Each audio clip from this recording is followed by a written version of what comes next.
আমরা এই সব প্রতীকে ভোট দিয়ে 11 দলের প্রার্থীকে আমরা বিজয়ী করব। সবাইকে রাজি আছেন? প্রিয় ভাইরা, খুলনাবাসীর পক্ষ থেকে আগামী দিনে বাংলাদেশ রাষ্ট্রের যিনি নির্মাতা হবেন তার দৃষ্টি আকর্ষণ করে কয়েকটি দাবির কথা আমি আমিরের জামাতের বিবেচনার জন্য পেশ করছি। প্রথম বিল ডাকাতিয়া, বিল বাদুড়িয়া, ঘোষলা, সালাতিয়া, কয়েকটি বিলের জলাবদ্ধতা ভবদহ থেকে দক্ষিণাঞ্চল পর্যন্ত 35 বছর ধরে শাক সবজি, মাছ চাষ, ফসল, ধানের ক্ষতি হয়ে আমাদের জীবন জীবিকার ঠিকানা ধ্বংস হয়ে যাচ্ছে। ইনশাআল্লাহ নতুন বাংলাদেশ নির্মিত হলে ওদের স্বপ্ন পূরণে পাশে থাকতে পেরে আমরা গর্বিত।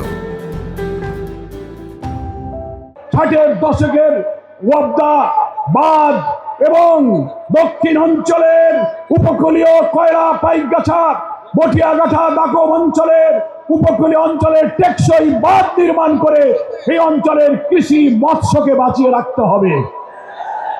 আমরা খুলনার বিশেষায়িত হাসপাতাল একটা আছে, সেখানে আধুনিক যন্ত্রপাতি নাই, চিকিৎসার সংকট।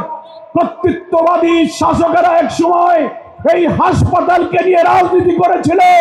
এখন মুক্ত বাংলাদেশে বিশেষায়িত হাসপাতালের আধুনিকায়ন করে সার্বিক উন্নয়ন করতে হবে।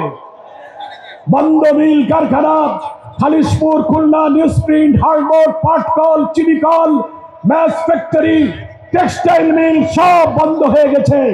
লক্ষ লক্ষ শ্রমিক বেকার।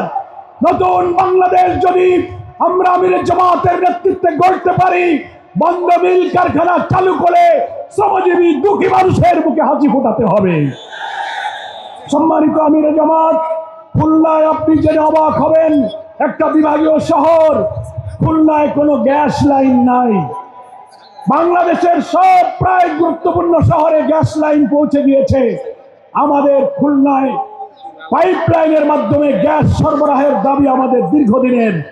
আশা করি আপনার নেতৃত্বে দক্ষিণ অঞ্চলে পাইপলাইনের মাধ্যমে গ্যাস সরবরাহ শুরু হবে। আরেকটি গুরুত্বপূর্ণ হলো, আপনি নিজেই জেনে বিস্মিত হবেন, বাংলাদেশের একমাত্র বিভাগীয় শহর হচ্ছে খুলনা, পুরাতন বিভাগীয় শহর, যে বিভাগীয় শহরে কোনো বিমানবন্দর নাই। আমাদের এখানে এয়ারপোর্ট না থাকায় মোংলা বন্দর, ব্যবসা বাণিজ্য, আমদানি রপ্তানি, বিদেশি পর্যটকেরা ঢাকা থেকে খুলনায় আসতে কষ্ট হয়। এই জন্য বিমানবন্দরের জন্য খুলনা মোংলা রোডের পাশে জমি অধিগ্রহণ করা হয়েছে, কিন্তু টাকা লুটপাট করে বিগত সরকার তা সব শেষ করে দিয়েছে।